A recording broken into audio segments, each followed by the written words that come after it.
Olá pessoal, tudo bem com vocês? Tudo jóia? Então a turminha aí do sétimo ano, vamos começar mais uma semana de aula, né? O professor traz aí uma aula legal para vocês, para a gente fazer jus ao entendimento nesse ensino remoto, né, gente? Vamos vencer essa dificuldade e por isso nós estamos juntos aí, o professor com vocês e todo mundo nessa corrente aí do bem, unidos, compreendendo essa situação. E espero que isso tudo transcorra da forma melhor e mais natural possível, que seja bom para todo mundo, né, pessoal? Enquanto isso, vamos estudando aí, né?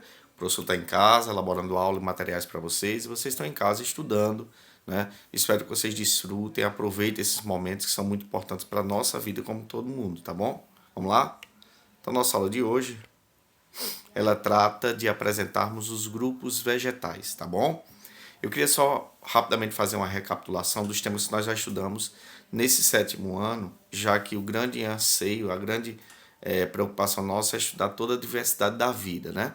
Começamos pelos micro-organismos, né, pessoal? Quando estudamos vírus, passamos por bactérias, estudamos as bacterioses e também vimos a importância das bactérias para a questão da a tecnologia e dos benefícios ao ser humano. Estudamos também os protozoários, são micro-organismos muito curiosos, mas extremamente causadores de doenças, das mais comuns às muito graves, como doenças de Chagas e malária, né? Estudamos na nossa última videoaula os fungos, não é isso, gente? E eles trouxeram muitos benefícios, muitas curiosidades para a espécie humana. E hoje a gente começa ao estudo dos grupos vegetais, divididos esses em três situações, né? Nós vamos estudar os vegetais, nós vamos estudar a morfologia das plantas e depois nós vamos estudar como funcionam os vegetais, tá bem? Então vamos lá comigo? Vamos estudar os grupos vegetais. São 4 grupos, numa descrição rápida e clara para que todo mundo entenda tudo direitinho, tá bom? Vamos lá. Então, o primeiro grupo de planta chama briófita. Mas antes de falar de briófita, deixa eu fazer uma rápida apresentação sobre vegetal. O que é um vegetal, professor? Vegetal é um ser multicelular, né, gente? É um ser multicelular, formado por várias células, né? E outra situação muito importante é que toda planta ela é chamada autótrofa. O que é autótrofo? Preste bem atenção. Autótrofo é a planta que é caracterizado, ou melhor, o ser vivo que é caracterizado como aquele que produz seu próprio alimento. Auto, para ele mesmo. Tótrofo, tótrofia, comer. Então ele produz seu alimento, tá bom, gente? E isso é graças a um fenômeno maravilhoso, nós vamos estudar ainda nesse tema, chamado de fotossíntese, tá bom? Então, nossa briófita, nosso primeiro vegetal autótrofo, percebam aí pela figurinha, todo mundo conhece esse musgo, né? Também chamado de lodo pós-chuva, né? A gente encontra nos batentes, no muro de nossa casa. E ele é um vegetal que é muito pequeno. Ele não cresce mais que a ordem de centímetros, 3, 4 centímetros. Por quê? Porque a água do solo passa de célula para célula, de célula para célula, não havendo um canal ou um conduto que leve água até esses vegetais, tá certo? Então, por isso que essas plantas são ditas por avasculares. Não possuem vasos condutores de seivas, por isso que eles não cresceram, tá bom? E são vegetais na ordem de centímetros. Importante fato é que precisa esses vegetais se desenvolverem, eles vão precisar de sombra e umidade, tá certo?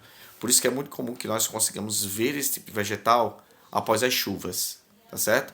Onde os nossos muros, nossos terraços, alguns terrenos, eles ficam extremamente úmidos, né? E aí nós temos a condição apta ao desenvolvimento desses vegetaizinhos.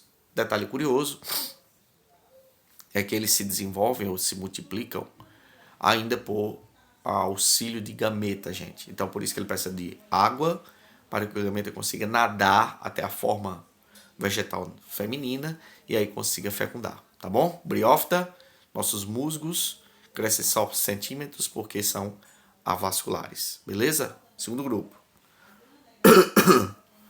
Temos as pteridófitas. Essa é a venca, né, da casa da avó da gente, a gente conhece muito bem ela, né? Avencas e samambaias.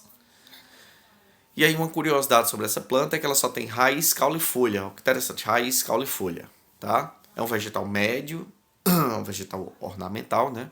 Não é uma árvore, não é um arbusto. Mas ela já cresceu, diferentemente da briófita, ela não tem mais só centímetros. Então ela tem um vegetal que tem um pouco mais de tamanho, tá bom? Então, o que aconteceu com essa planta, rapidamente na natureza, ela ganhou o vaso condutor, coisa que a briófita não tinha, o vaso condutor, essa planta ganhou o vaso condutor, tá certo, gente? Mas ela se reproduz sem a ajuda de sementes, então ela depende de mesmos fenômenos que a briófita dependia, ou seja, ela quer água e umidade para quê? Para que gametas produzidos por ela nadem até a estrutura feminina e consigam assim o sucesso da reprodução, da propagação dessa plantinha, tá certo? Ou seja, são duas plantinhas que dependem da água para a reprodução. Tá joia, gente? Terceiro grupo. Aí começamos as árvores, né? Uma árvore bonita, frondosa, chamada araucária, ou também chamada pinheiro, né? Então nós estamos diante de uma gimnosperma. Surge uma palavra diferente, gimnosperma. Essa palavra esperma, esse sufixo esperma, significa semente. Gimno, nua. Semente nua. Por que essa palavra? Porque essa plantinha, que é um vegetal aparentemente completo, é uma planta, uma árvore aparentemente completa, ela verdadeiramente, pessoal, ela produz todas as estruturas vegetais, exceto o fruto. Tá?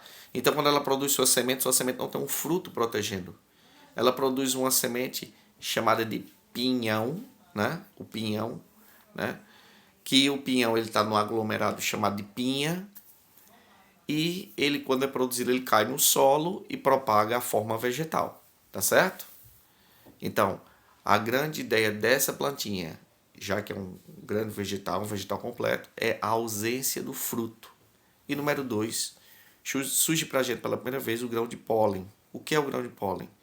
O grão de pólen, diferentemente do que nós tínhamos falado dos grupos anteriores, que precisávamos da água para o gameta masculino nadar até a área feminina e fecundar, o grão de pólen é uma micropartículazinha que representa o gameta masculino, pessoal. E ele vai ser levado pelo vento, pela água, por animais, certo? Até estruturas femininas, permitindo assim a fecundação. Fecundou, gera semente, semente germina, gera vida vegetal. Tá bom? O que é que gimnosperma não tem? Fruto. Mas o que é que ela ganhou? Tamanho, grão de pólen e a condição de produzir sementes. Último grupo. Esse é lindo. São os 90% e mais de plantas que temos no nosso planeta, todos são angiospermas. Então, quem são as angiospermas? São plantinhas que possuem sementes protegidas por frutos. Então, nós temos a planta devidamente completa. Angio interno, esperma, semente. Semente interna no fruto, tá bom? Então, nós temos o fruto protegendo a semente. E detalhe número 2, muito importante, é que nós temos a flor.